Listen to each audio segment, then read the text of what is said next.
जिसमें एक बहुत सुंदर और विशाल आम का बाग था। वो बाग सभी गांव वालों के लिए था, जहां हर किसी को आम तोड़कर खाने की अनुमति थी।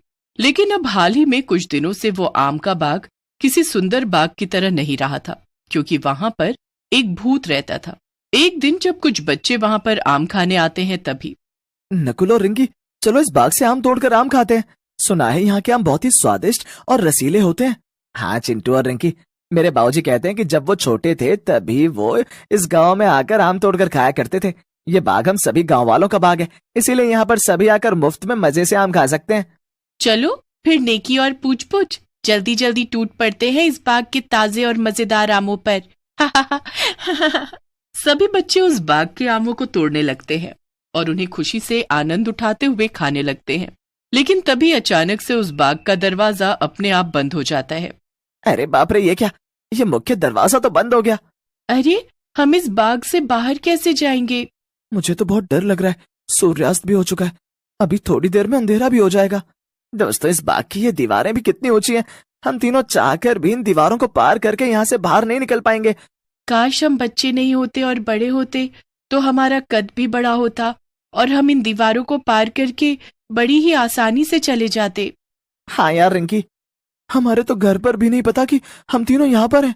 तभी अचानक से उन तीनों को किसी की डरावनी हंसी की आवाज सुनाई देने लगती है और तीनों डर के मारे कांपने लगते हैं। ये आवाज कहाँ से आ रही है? कहीं ये हंसने की आवाज किसी भूत की तो नहीं? चुप कर चिंटू, कुछ भी मत बोल, मुझे भूतों से बहुत डर लगता है। और लगना भी चाहिए। वहां पर प्रकट हुए उस भयंकर रूप वाले भूत को देखकर तीनों बच्चों का दिल मानो उनके शरीर से बाहर ही निकल आता है।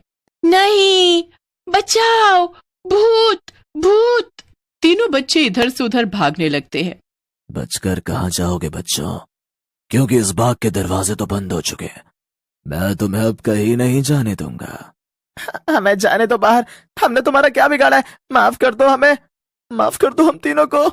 नहीं, तुम तीनों को कोई माफी नहीं मिलेगी, क्योंकि एक बार जो कोई भी इस बाग में आता है वो अपनी जान से हाथ धो बैठता है।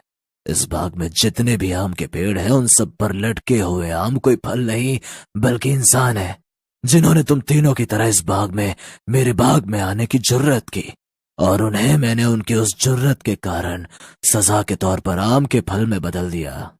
क्या? इसका मतलब अब आप हमें भी आम के फल में बदल दोगे?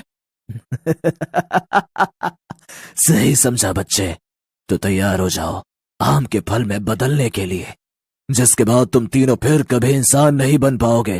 नहीं नहीं। वो भूत उन तीनों बच्चों को अपनी काली शैतानी शक्तियों से आम के फल में तब्दील कर देता है और चिंटू, रिंकी और नकुल तीनों आम बनकर पेड़ पर लटके रह जाते हैं। बचाओ, हमें फिर से इंसान बना दो, हमें फिर से इंसान बना दो। हमसे बहुत बड़ी भूल हो गई जो हम इस बाग में आए। तुम तीनों अब आम बनकर चाहे जितना गला फाड़ कर चिल्लाना है चिल्ला लो, लेकिन कोई भी तुम्हारी आवाज नहीं सुन पाएगा सिवाय मेरे। अब तुम तीनों को कोई नहीं बचाने वाला। ऐसे ही जो कोई भी उस आम के बाग में आम तोड़ने जाता है, वो बाग के अंदर रहने वाला भूत उस व्यक्ति को आम के फल में बदल देता है और इसलिए धीरे धीरे गांव से कई सारे अचानक से गायब होने लगते हैं। गांव वालों को लगता है कि उन्हें कोई अगवा करके ले गया होगा, लेकिन असल में तो वो सब बाग में आकर अपनी जान गंवा देते हैं। न जाने हमारे बच्चे कहाँ चले गए। 4 दिन से लापता है। न चिंटू का पता है, न रिंकी का और न नकुल का। मेरी बीवी भी लापता है। न जाने कहाँ गायब हो रहे हैं सारे के सारे गांव वाले। पुलिस भी ढूंढ नहीं पा रही है किसी को भी। मुझे तो बहुत डर लग रहा है। लगे भी क्यों ना, अब तो घर से बाहर निकलने में भी डर लग रहा है। ऐसे अचानक से कोई भी गायब हो रहा है, ये कोई छोटी बात नहीं है, ये अपने आप में ही एक गंभीर सी बात है। सभी गांव वाले काफी परेशान हो जाते हैं। वहीं पुलिस और मुखिया जी भी कुछ नहीं कर पा रहे थे। करते भी कैसे, क्योंकि सारे गायब हुए लोग तो अब इंसान से आम बन चुके थे। उसी गांव में एक आम वाला रहता है जिसका नाम मंगू होता है। मंगू जिस बाग से आम तोड़ा करता था, अब उस बाग का मालिक इतने सालों बाद फिर से आ चुका था, जिस कारण अब मंगू के लिए एक तरह से मुसीबत खड़ी हो जाती है। ओफो, अब मैं क्या करूं? इस बाग का मालिक तो फिर से लौट आया है विदेश से। मुझे तो लगा था कि आराम से आएगा और 5-6 सालों बाद। खैर, मैं हार नहीं मानूंगा। आम का सीजन चल रहा है, अभी ही आम की बिक्री होगी। मुझे कोई और बाग ढूंढना होगा जहां से मैं आम तोड़ सकूं और बेच सकूं, लेकिन कहां? तभी मंगू बाग की तलाश करते करते उस बाग तक पहुंच जाता है जिसमें वो भूत रहता है। अरे ये बाग, इस बाग को मैं कैसे भूल सकता हूँ? ये बाग तो पूरे गांव का बाग है। यहाँ पर मैं बचपन में अपने दोस्तों के साथ आकर आम तोड़ा करता था। मैं तो अब इसी बाग से आम तोड़कर बेचूंगा। चलो अच्छा हुआ मुझे ये बाग मिल गया। अब ना किसी मालिक का डर, ना पकड़े जाने का डर। जी भर के बिना डरे आम तोड़ सकता हूँ अब मैं।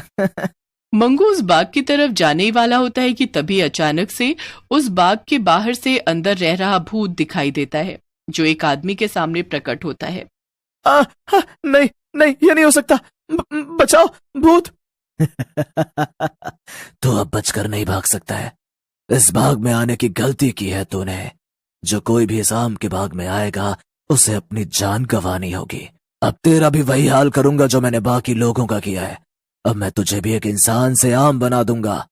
क्या क्या इसका मतलब इस आम के बाग में भूत रहता है और वो इंसानों को आम बना देता है?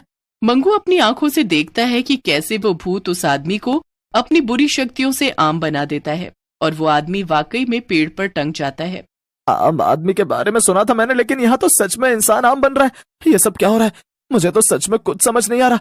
लेकिन पहले तो यह आम का बाग कितना खुशहाल और सुंदर था, लेकिन ये भूत कैसे रहने आया यहाँ पर? अचानक से ये सब कैसे हुआ? जो भी हो, इससे पहले कि और इंसान इस बाग में जाकर अपनी जान गंवाए, मुझे गांव में जाकर सबको जाकर इस आम के बाग के भूत के बारे में बताना ही होगा। मंगू फौरन जाकर गांव वालों को उस भूत के बारे में बताता है, लेकिन कोई भी उसकी बातों पर यकीन नहीं कर पाता। नहीं नहीं, ये नहीं हो सकता। अरे वो आम का बाग सालों पुराना है।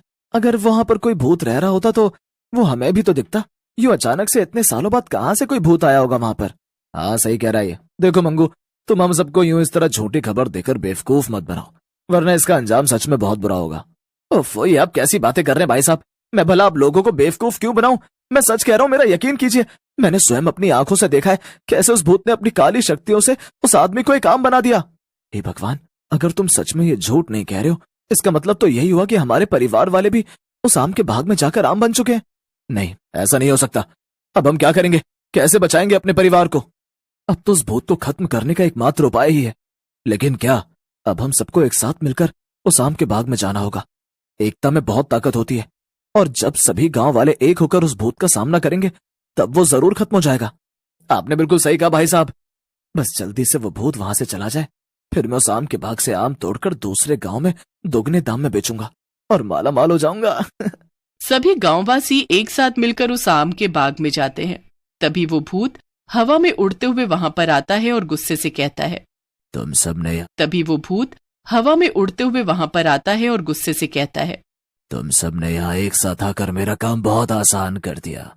अब मैं तुम सबको एक साथ एक बार में ही अपनी शक्तियों से आम बना दूंगा। ऐसा कुछ नहीं होने वाला है, क्योंकि आज बुराई पर अच्छाई की ही जीत होने वाली है, चाहे कुछ भी हो जाए।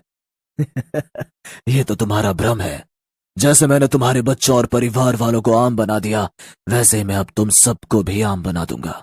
बहुत सालों पहले मेरी एक एक्सीडेंट में मौत हो गई थी, लेकिन मुझे आम खाना बहुत पसंद था, इसीलिए मेरी जान आम में ही अटकी रही और मैं मरने के बाद अब यहीं रहने लगा। और जो कोई भी यहाँ पर आम तोड़ने आता, मैं उसे अपनी भूतिया शक्तियों से एक आम में परिवर्तित कर देता, और ये सिलसिला आज तक जारी है।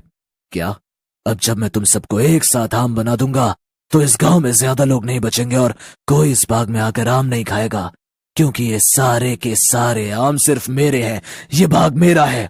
ये तुम्हारी गलतफहमी है, क्योंकि पिछले 100 साल से ये बाग पूरे गांव का ही है। यहाँ जिसकी मर्जी वो आकर आम तोड़कर खा सकता है।